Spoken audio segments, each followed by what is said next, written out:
from the earth. You so-called white people, you're going down. And that's the reason. No, you so-called white people, you Edomites, you're going down. And that's why you can't stand it. That's why you're trying your hardest to go on and regulate the internet so that the truth can't go out anymore. You fighting hard and failing to try to keep your kingdom, but you can't keep your kingdom because this place don't belong to you. Somebody give me Numbers 35 and 33.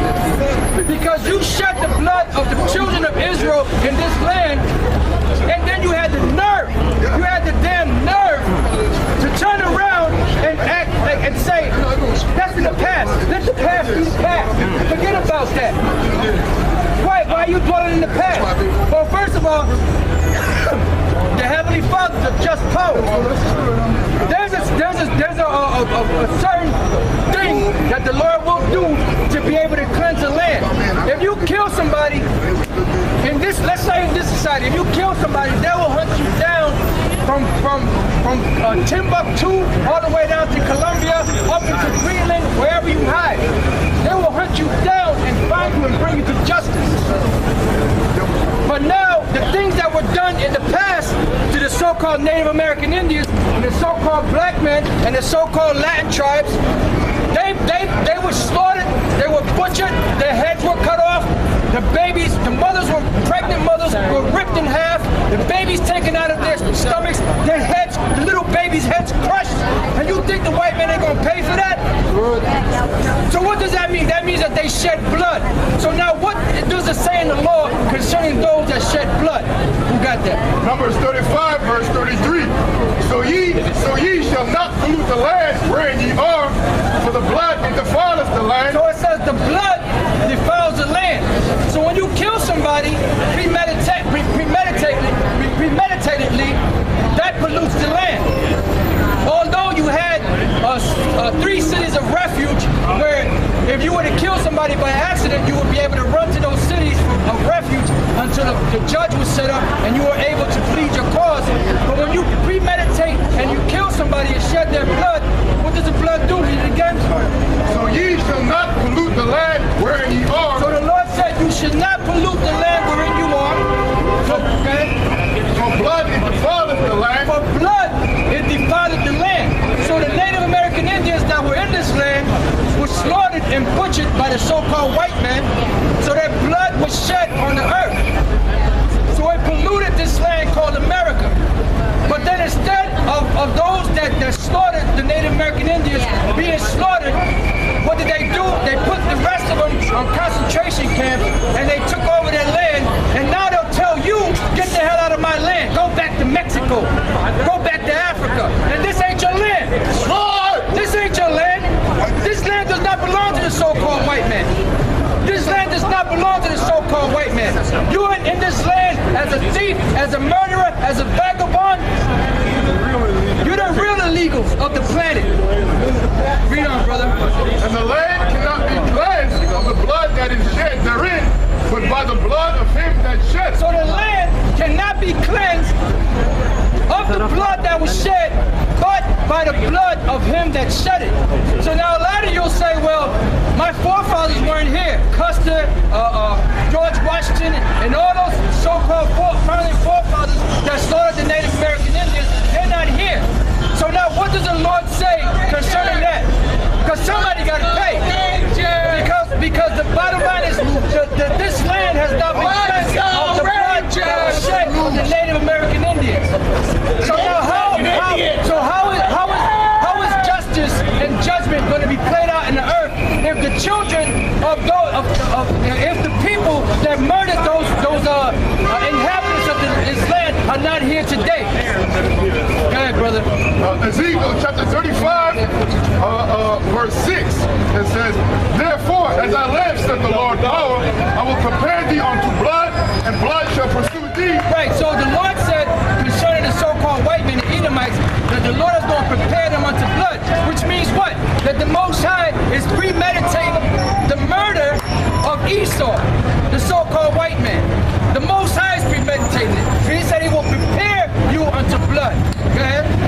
Therefore, as I live, said the Lord power, I will prepare thee unto blood. I'm going to give you the money tonight. Since thou hast not hated blood,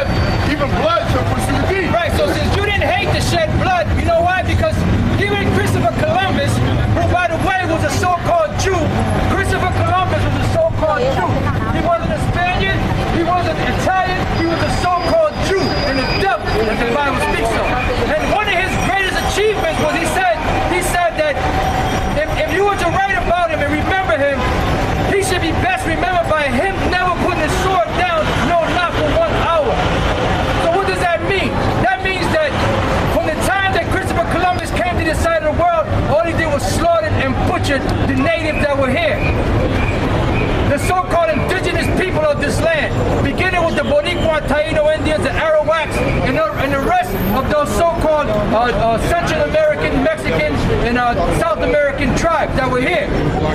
So that's one of your greatest leaders, one of the greatest white men that have achieved anything for you so-called white people was Christopher Columbus. And what did he say? He said, I should be best remembered as not having ever put my sword down, no, not for 1 hour. So that's what you've done. You raped, robbed, and murdered the whole planet. Read on. Since thou hast not hated blood, even blood shall pursue thee. And that's why it's coming after you. And right now, the Most High is just accumulating your tab. You haven't paid your tab, but you're going to pay your tab. When you go to a restaurant and you sit down, it don't matter if you keep eating and you're hungry, you keep eating and you keep accumulating the bill. Eventually, after a certain period of time, you're going to have to pay that bill.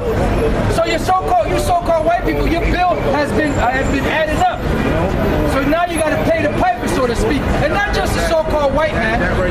You Arabs, you're going to pay. You East Indians, you Chinese, you Japanese, you Africans, and all the rest of you nations that had our people in captivity. You're going to pay too. Thus will I make Mount Seir most desolate, and cut off from it him that passes out, and him that returneth. Right, and Mount Seir represents you so-called white people. Now give me Isaiah 14 and 21. Isaiah 14 verse 21. Because your forefathers, like Alexander the Greek, and Antiochus Epiphanes, Vespasian, Titus, Domitian, George Washington, Abraham Lincoln, all them devils that shed the blood of the natives and of the so-called Negroes in this land, they're dead and gone. But let's see what the Lord says. Who's going to pick up the tab? It says, Isaiah 14 and 21, prepare slaughter for his children, for the iniquity of their fathers. So the Lord said, prepare slaughter for his children for the iniquity of their fathers. Which means what? Right now, what you're being prepared for is straight up death for what your forefathers did. But I got something for you. Really, that's you coming back in the reincarnation. Your forefathers back then that shed that blood is the so-called, you children today, you descendants of them coming back today in the reincarnation. Somebody give me Numbers 14 and 18. Read that again, It says, prepare slaughter for his children, for the iniquity of their So fathers. you so-called white people that are alive today, you're basically being prepared for slaughter for what your forefathers did. Because you are your forefathers coming back. That's why you come back every 3 or 4 generations. Ecclesiastes 3 and 15. That's right. That which have been is now, That's right. and that which is to be have already been. And the Most High requireth that which is past. Right, so the Most High requires that which is already past, which is what? Your forefathers and what they did, and now they're here again. You say you had a precept? Lamentations 5 verse 7. Our fathers have sinned and are not, and we have borne their iniquity. Right. Why did he say our fathers have sinned and are not, and we have borne their iniquities? Give me Numbers 14 and 18. What's the reason? Numbers 14 verse 18. The Lord is long-suffering and of great mercy, forgiving iniquity and transgression, and by no means clearing the guilty, visiting the iniquity of the fathers upon the children unto the 3rd and 4th generation. Right. Why is it that the Lord visit the iniquity of their fathers unto the children to the 3rd and 4th generation? Because that's them coming back all over again around the 3rd and 4th generation. That's why I go back to Lamentations. Read that again. Lamentations 5 verse 7. Our fathers have sinned and are not. In Europe, all over the world, and then we were making we made a statement earlier that there's a particular video up on YouTube right now called Those That Are Sold Out to Satan, and the first video has 127,000 views. And when you go to the video statistics, there's a drop-down menu that comes out, and they show you a map of the world. Now, in the map of the world, they give you a little graph on the side of the people that are viewing and where they're viewing. And pretty much the whole map of the earth is pretty much lit up. in Australia, Pakistan, India, all throughout Africa, in Europe, Russia, all of South America, Central America, Mexico, America, Alaska, Canada. So all Greenland, they're all lit up. Why? Because this word is going out throughout the four corners of the earth.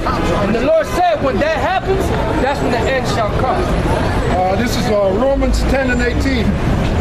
It says, but I say, have they not heard? Yes, verily, their sound went into all the earth. Right, their sound went into all the earth. Now how can that happen? How can that sound go out into all the earth? Give me Acts 1:18.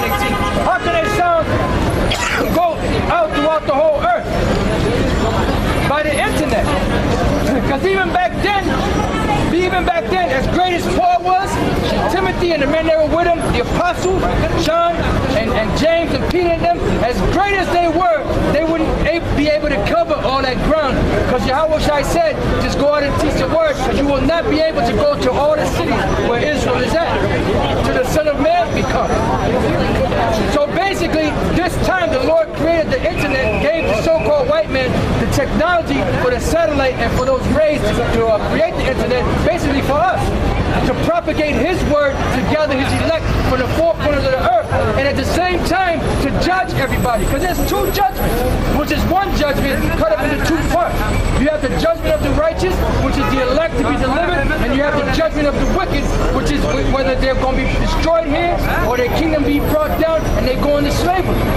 So all the way around is judgment, no matter how you slice it. Lord said it came from judgment. That's right. You know whether it be good or whether it be evil. Romans 10 and 18. But I say, have they not heard? Yes, verily, their sound went into all the earth, and their words unto the ends of the world. Right, and how was that able to be possible? Through what you call the internet. And that's how the word is being propagated, and the word is being pushed out. And that's why, because look, physically, really none of us, before those brothers woke up in those different camps around the world and in America, we didn't go physically to each one of those places and set up a camp and teach for a month, for 2 weeks, for a year. And then brothers started coming, then we left there like Paul did, like Peter did. We didn't do that. But through the internet, the Lord, we're doing the same thing that the disciples and the apostles were doing back then. But this time it's being propagated and pushed through what? Through the internet. And brothers are waking up. Hey, can I say something, Rock? Yeah. Just like Paul and Timothy, they sent letters instructions.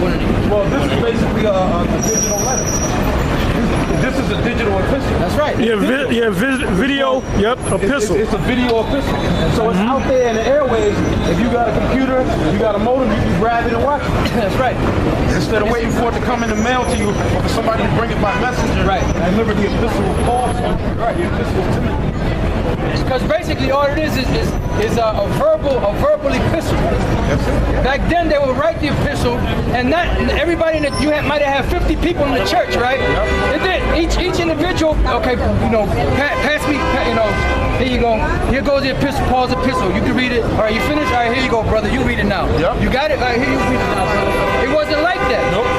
You had the epistle, and it would be read in the church to the people. Then Paul said, look, these same epistles that you got, send it to other churches so they can hear also. Yep. So the man would read it, and they would hear the words that either Paul or Timothy or one of the men back then that was writing. Today it's being verbal, and we're giving you the same epistles, but verbally, and it's being propagated throughout the planet. On the internet. On the internet. That's right. Barak 5 and 5.